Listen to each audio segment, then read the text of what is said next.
Praise the lord, హల్లెలూయా. బాగున్నారా? ద్రాక్షవల్లీశ్వర వాక్య ధ్యానాలకు స్వాగతం. రండి, నేటి వాక్య ధ్యానాంశాన్ని ధ్యానం చేసుకుందాం.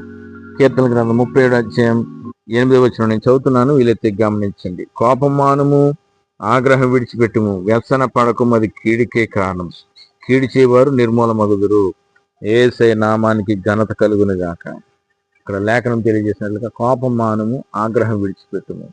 ఎంతమంది మనల్ని రెచ్చగొట్టేవారు, మన శత్రువులు, విరోధులు, పగ తెచ్చుకునేవారు, మనల్ని హింసించి బాధించిన వారు, కోపాన్ని ఎంత రేపినా మనం ఉద్రేకపరిచే దురాత్మక చోటు ఇవ్వకుండా అక్కడి నుంచి తప్పించుకుని వెళ్ళిపోవటము, లేకపోతే మౌనంగా ఉండటము, సహించుకోవటం మనం చేస్తే గొప్ప మహిమ, వెలుగు, మహిమ, దేవుని ప్రసన్నత మనల్ని ఆవరిస్తుంది. మనం ఉద్రేకపరిచే దురాత్మక చోటు ఇవ్వకుండా మనం ప్రశాంతత కలిగి, నెమ్మది కలిగి ఉండగలుగుతాం. ఆ దురాత్మ మనల్ని వాడుకోకుండా దేవుడి కృప, కాపుదల, శక్తి, అభిషేకం మనకి ఇచ్చిన గాక. గనుక కోపం మానుము, ఆగ్రహం విడిచిపెట్టుము. తిమోతికి రాసిన 2వ పత్రిక 2వ అధ్యాయం 12వ వచనం నేను చదువుతున్నాను, చూడండి. సహించిన వారమైతే ఆయనతో కూడా ఏలుదుము, ఆయనను ఎరగమంటే మనలను ఆయన ఎరగనన్ను, మనము నమ్మదగని వారమైనను ఆయన నమ్మదగిన వాడుగా ఉండును. Praise the lord. సహించిన వారమైతే ఆయనతో కూడా ఏలుదు.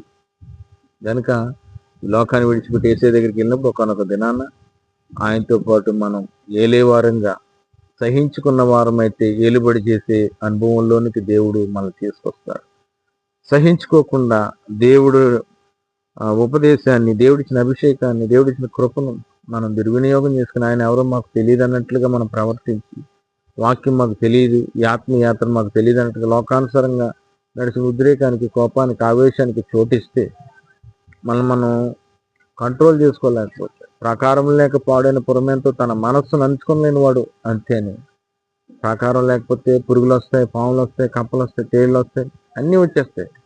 ప్రాకారం ఉంటే దాంట్లోకి ఏది రాదండి. మనకు ప్రార్థనా ప్రాకారం, వాక్య ప్రాకారం, ఆత్మీయ ప్రాకారం, అభిషేకం అనే ప్రాకారం మన చుట్టూ ఉన్నప్పుడు ఇవేమి రాకుండా మనం సహించుకోగలుగుతాం. దేవుని పరిశుద్ధాత్మ మనల్ని నడిపిస్తున్నప్పుడు మనం సహించుకోగలుగుతాం. అందుకే ఇవన్నీ సహించుకోవాలి, ఓర్చుకోవాలి, భరించుకోవాలి, జయించాలి, అధిగమించాలంటే దేవుడి సన్నిధిలో మాటిమాటికి ప్రార్థన చేసుకోండి, వాక్యాన్ని చదువుకోండి, ఆత్మ సంబంధమైన అనుభవాలు కలిగి ఉండమని ఎందుకు మాటిమాటికి చెప్తున్నామంటే దుష్టుని మనం జయించగలగాలి, సాతానుని మనం జయించగలగాలి. ఆ జయ జీవితం ఎక్కడ వస్తుందంటే ప్రార్థనలో ఉన్నప్పుడు, వాక్యాన్ని చదువుతున్నప్పుడు. అభిషేకం ప్రతి కాడిని విరగొడుతుంది. సాతాను గడి తీసుకొచ్చి మన మీద పెట్టాలని ఆ ఉద్రేకం అనే కాడి, ఆ కోపం అనే కాడి, ఆ నిరుత్సాహం అనే కాడి మన మీద మోపబడకుండా మనం తప్పించుకోవాలంటే ప్రార్థనా జీవితాన్ని మనం కలిగి ఉండాలి. ఇక్కడ ఏం చెప్తున్నారు? 2 తిమోతికి రాసిన 2వ పత్రిక 2:12 వచనంలో, సహించిన వారమైతే ఆయనతో కూడా ఏలుదుము. ప్రైజ్ ది లార్డ్, హల్లెలూయా. ఆయనతో పాటు మనం ఏలుబడి చెయ్యాలి, యుగాలు ఆయనతో జీవించాలంటే మనం ఈ లోకంలో సహనం అవసరం. ఆ సహనం పరిశుద్ధాత్ముడు ఇచ్చే కృపావరాల్లో ఒకటి. ఆశా నిగ్రహించుకోగలిగిన శక్తి, సహనం కూడా. మనం ఆశానిగ్రహం అనే వరాన్ని పొందుకుంటేనే మనం సహించుకోగలుగుతాం. లేకపోతే మనల్ని విసిగించేవారు ఉంటారు, బాధించేవారు ఉంటారు, మరి కోపాన్ని రేపేవారు ఉంటారు. ఇవన్నీ మనం తట్టుకుని మనుష్య కుమారుని ఎదుట నిలవగలగాలి అంటే సహించుకునే అనుభవం, కృప నా దేవుడు మనందరికి అనుగ్రహించిన గాక. ఆమేన్. ప్రార్థన.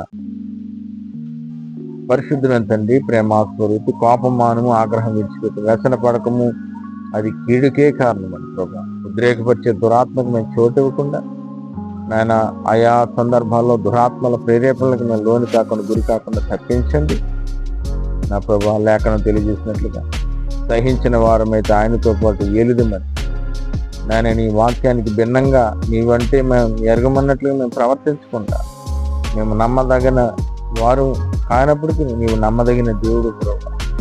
నాయన, నమ్మదగిన దేవుడిగా ఈ అపాయాల నుండి, ఉపద్రవాల నుండి తప్పించి కాపాడే దేవుడు తండ్రి. సహించుకునే కృప దయచేయండి, కోపాన్ని అణుచుకునే కృప దయచేయండి, ఓర్పు, సహనం దయచేసి వధువు సంఘంగా, పెండ్లి కుమార్తెగా, కన్యకగా మమ్మల్ని మార్చి నాయన వాక్యం వింటున్న బిడ్డల జీవితాల్లో పనిచేస్తున్న మంత్ర తంత్ర ఛాతపడి చిల్లంగి క్రియలు యేసు నామములో తొలగిపోవును కాక.